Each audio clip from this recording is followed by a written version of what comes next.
Okay, guys, I'm back. Had a great time with family, especially family and especially friends. So it's always good to take some downtime and get with your people. And all I can say is I had a great time. I'm back, and I came across this particular story, and I couldn't really wait to get back to it. So I'm going to play the entire clip of Pastor Mark Burns making a fool out of himself, and I will comment on exactly how this ended up at the end of this particular video. So here we go. Mentioned at the top of the show, a controversial tweet by Donald Trump's African-American advisor and surrogate, Pastor Mark Burns. It's an image of a cartoon of Hillary Clinton essentially in blackface. We want to warn our viewers that some people may find the image offensive. The cartoon reads, "Black Americans, thank you for your votes and letting me use you again. See you again in 4 years." Pastor Burns joins me now by phone. Pastor, thank you so much for agreeing to speak with us this evening. Glad to be here. Thanks for having me. So I have to start with the fact that I spoke with one of Donald Trump's other surrogates, Boris Epstein, who says that this was inappropriate. Was this an inappropriate tweet? Well, first of all, I just want to say, really the tweet is a frustration that I have as a black man here in America, and how I see African Americans in many cases, not every case, but in many cases are suffering throughout this country. And to see how en masse we have been voting for the Democratic Party en masse, and yet we have very little to show for it, I think is a vexation to me, to see how the Democratic Party, especially Hillary Clinton, what I call tap dance for the black vote, get it and then disappear for 4 more years. Pastor Burns, let me just jump in, because the image of blackface is pretty roundly considered to be offensive to African Americans, no matter who it applies to. Is this not an offensive tweet? I'm so glad you said how offensive the blackface is to black people, because that is a satire drawing, but it's a satire cartoonist drawing. But what is a reality is the blackface actual reality picture that Bill Clinton took when he was younger, and we're not even talking about it. I think that's offensive when you look at the real heart of the individual, because that picture is not going to relitigate the past here, Pastor Burns. I want to talk about this tweet that you just tweeted out moments ago. Why did you tweet this out? Do you stand by it? Well, I think I'm pretty clear. What's important is the fact that blackface is offensive to black people. But what's more offensive is not so much that there's just blackface, but that millions of African Americans are on welfare. Millions of thousands of African Americans are on food stamps. And we as a people, the net worth of a black family is less than $5,000. The net worth of a white family is around $93,000. The net worth of a Asian American family is around $113,000. We are not at the promised land that Dr. King spoke about. This is not the promised land that he spoke about. And this is a vexation and a frustration where many of us are making decisions and we're voting Democrat because that's what mama did. That's what granddad did. And we're not looking at some of the policies that are hurting us as a people. We got to break the welfare system. And secondly, we got to stop the African American vote. Let me say this. This is so important. This is so important that you really hear what I'm saying. The problem is we live in a political PC environment that we even got to have a special section to where we even go after the African American vote. Like all of us African Americans are the same. Pastor Burns, let me just jump in for a second, because you're tweeting this out. Listen, you're tweeting this out at the very moment that Donald Trump is trying to make this new outreach to African American voters. You're talking about how important it is that people listen to what you say, but frankly, when you tweet something like this out, it's impossible for people to hear what you say, because this type of image becomes the topic of conversation. Didn't you just do the opposite of what Donald Trump says he's trying to do? But the picture is designed to draw attention to the very fact that Hillary Clinton do pander after black people. She do pander, and the policies are not good for African Americans. It is doing exactly what it's designed to do. We're not playing a political PC game to make you feel good. But is that the right way to get your message across? But is that the right way to get your message across, Pastor Burns? If you want to reach out to African Americans, why not go? Why not have Donald Trump go and speak to them? He's going to make his first appearance in Detroit on Saturday. Why not have him every week going into African American communities, talking to them, talking about his plans, how he's going to create more jobs? Is this the best way to achieve all of the goals that you just laid out? See, the thing is this. This is why we live in a PC environment where you think one person speaks for all. I'm a completely separate individual. I am not Donald Trump. I am Mark Burns from the great state of South Carolina. But you're his surrogate. But Pastor Burns, you're one of his surrogates. But you are one of his surrogates, and when you tweet something like that out, it is representative of Donald Trump as well. Listen, Donald Trump is not a black man, nor is Hillary Clinton a black woman. I am a black man. I am speaking from the perspective of a black man who lives in a society where we are at the bottom of the totem pole, and yet we're still voting in mass for the same policies that are keeping us there. And you use Hillary Clinton and the Democrat Party to pander after the black folks, and we're not looking at the policies. And you want to give me minimum wage, and so I'm supposed to celebrate over that? This is the kind of America we live in. Yes, I am. Yes, I am standing behind that picture. We, as African Americans, we need to make Democrats fight for our vote. We need to make them fight for us. We need to make them do what they say they're going to do, because we are just as valuable as every race in the great states of the United States of America, and we're not treated that way. But Pastor Burns, do you think that a tweet like this helps Donald Trump to win over more African American voters, or do you think it drives them in the other direction because they might be offended? As one of his top surrogates said, this is an inappropriate tweet. It's an inappropriate way of trying to win over African American voters. If you want to talk to me about how I represent Donald Trump, then we should talk about what Bill Clinton, who is the husband. No, we're not talking about Bill Clinton. We're not talking about Bill Clinton. We're talking about your tweet. He dressed up in his Bojangle outfit, right? And he got his Bojangle hillbilly outfit on while he's hugging on a blackface, which is extremely offensive. That is the reality. We want to talk about what Donald Trump did. Pastor Burns, you're referring to an incident that goes, I believe, all the way back to when Bill Clinton was in college. We are not going to relitigate the past. We're talking about the tweet you just sent out. Let me ask you this question. We bring up the past. We talk about Donald Trump and the fact that... Let me ask you, Pastor Burns, we're almost out of time, so let me just jump in.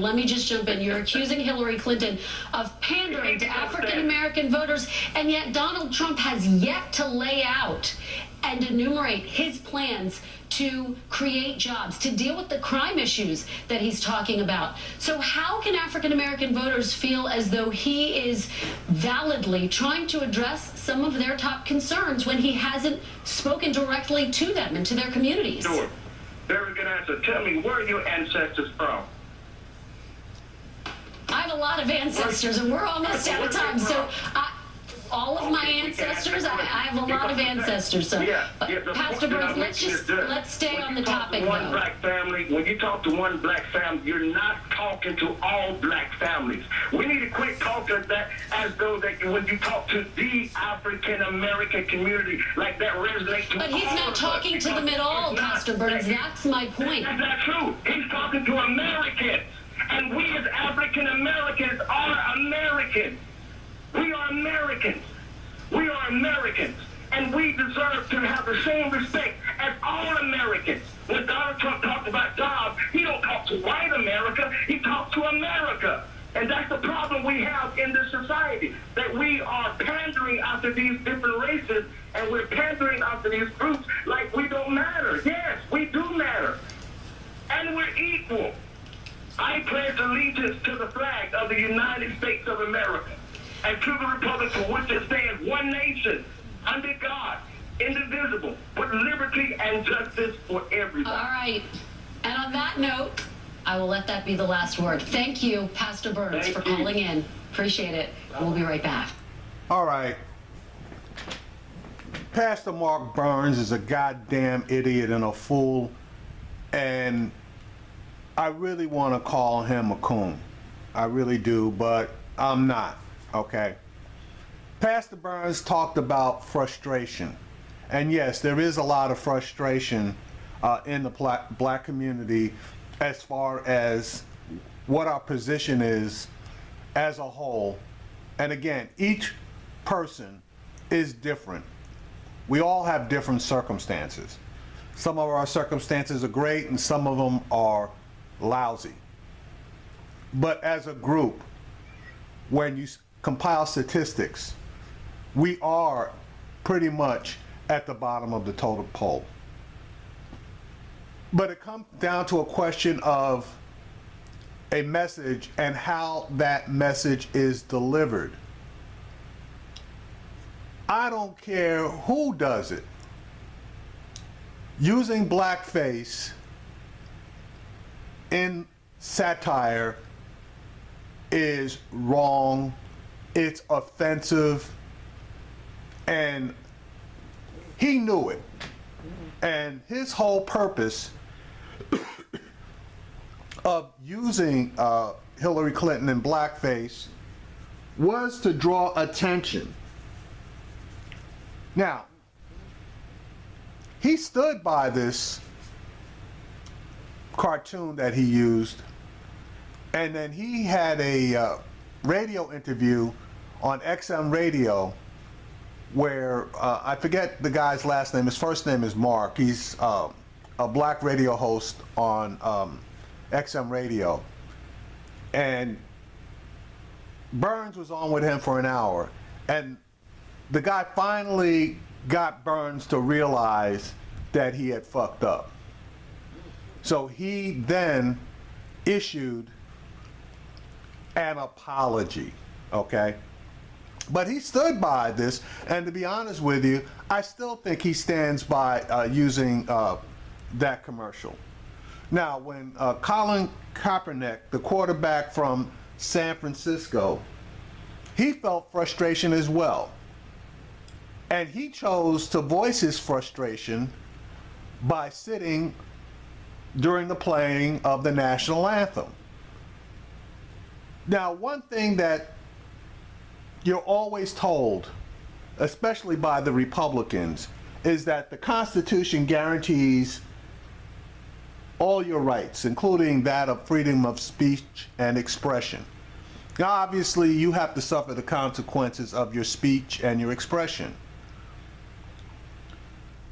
In this particular case, this fool puts out a commercial or a cartoon, again, that is offensive to the majority of black people in this country. And even Donald Trump's surrogates, at least one of them, Boris Epstein, said that the cartoon was offensive. So Mr. Burns was not on solid ground as far as this commercial is concerned. Mr. Kaepernick, who chose to sit, and it only became an issue because he has been sitting for a while, but it only became an issue because he was in uniform and a camera happened to catch him sitting during the playing of the national anthem. And Mr. Kaepernick explained his reasoning for it. Now again, Republicans, especially Republicans, always talk about constitutional rights. Well, you have the right to protest something because it's your right. But now all of a sudden, when you want to utilize that right to protest, and that was a peaceful it don't get much more peaceful than sitting down, shutting up, and not saying anything. All of a sudden, everybody jumped up and down on this guy. Whereas you didn't see any of the Republicans jumping up and down and going crazy about this. But I digress. Mr. Burns constantly talks about what's going on as far as how Democrats have treated African Americans, black people. And he's constantly harping on Bill Clinton and what he did, during his college years and also, later on. But the economy was good during the Clinton years. Not great, but it was good pretty much for the black community. Things picked up. But during the Bush years, we started going into the toilet, and at the end of the Bush years, we were totally in the toilet, and Bush was the one that caused the economic meltdown that basically cut black wealth in half. I mean, literally, it cut it in half because of the blow up of the housing market, which is where the majority of black America has its wealth, if any. Most people's wealth start in their homes and then move out. But the greatest source of wealth for most people is in the equity that they have in their home. And when the home values dropped, and I mean they were cut in half, black people basically lost approximately $1 trillion of wealth. So, and then Obama, obviously was going to get the blame for it because it took him a while to get things turned around. And to be honest with you, we are not back to where we were. And I want to say not even close, but I don't have the documentation to back that up. Mark Burns went on in a different interview to say that there is no such thing as the black community, only Americans. And he kind of stated that here. Well, if that's true, then how come they're always breaking out the statistics and black people, when considered as a group, aren't at the same levels as everybody else? All right, because all black people are not poor, uneducated, living in crime-infested neighborhoods, okay? And it's been estimated that only approximately 20% of the black community is living at or below the poverty levels. Well, if only 20% of us are living below the poverty levels, how come the other 80, doesn't drive up our numbers as far as economic wealth and everything else? So, that's, what he's saying is a bunch of bullshit. If we're all Americans, how come we're not viewed as Americans, but primarily as black people? And that's one thing that I've always had a problem with, because color is color, color's everywhere, and everybody sees color. Now, how you react to it, that's your own business. But for people to try to say that there's no such thing as color and that we're all Americans, that's bullshit. We're what we are. We're Italian Americans, Jewish Americans, African Americans, Hispanic Americans. That's what our heritage is, and we need to be proud of our own heritages. So for him to say there's no such thing as the black community, that's a bunch of crap, and that's basically just trying to deflect. Now, he knew that cartoon was going to be inflammatory, and that cartoon is the subject, not the message that he was trying to get out, which he was putting out some pretty decent information as far as how we have not really progressed a lot under the Democratic regimes as well as the Republican regimes, okay? But he is a surrogate for Donald Trump. So when he speaks, no matter how much he wants to say he's separate from Donald Trump, that's not true, since he is a surrogate. What he says is supposedly a representation of what Trump would say in his place. Hillary Clinton may be pandering, but what the hell does Donald Trump do? I'm sorry, what is he doing? He's pandering as well. So all politicians pander, they all pander for your votes, and they all try to figure out what the hook is in order to get your vote. especially when they're dealing with specific communities. Now, Donald Trump has fucked up for 18 months as far as dealing with the Hispanics. This data from white supremacist websites. He's worked and said stuff against women, handicapped people. I mean, there really is no group other than, white men that he really hasn't cast aspersions on. So, that in itself is, what it is. Trump has made his own bed and now he's got a lie in it. For Pastor Burns to turn around and say, African Americans are as good as everybody else, yeah, that's true. We are. We absolutely are. But we're not treated that way. That's why the Black Lives Matter movement started and has flourished. But he won't recognize that. He likes constantly running back to getting all over Bill Clinton. Well, hell, Bill Clinton's not running. Hillary Clinton is the one that's running. Donald Trump has no plan to do jack shit, okay? He isn't talking to the black community. When he speaks about jobs, and the black community is looking to see specifically what he's going to do in order to level the playing field for us, he doesn't have a goddamn word to say. Now, finally, when Pastor Burns says he pledges allegiance to the flag, okay, and he more than likely will sit up and put his hand over his heart when they're playing the national anthem, Pastor Burns needs to tell me why he's doing that. Because if you know the history of the flag of this country and the history of the national anthem, and you're black, there is no way you want to pledge allegiance to a flag that represents racism more than anything else. Because the history of this country is racism, okay? When that flag was created and that Constitution was written, that Constitution was not written with black people in mind, okay? We were considered property. We were considered 3/5 of a human being. So for Pastor Burns to want to pledge his allegiance to something that doesn't even consider him human and want to stand up and put his hand over his heart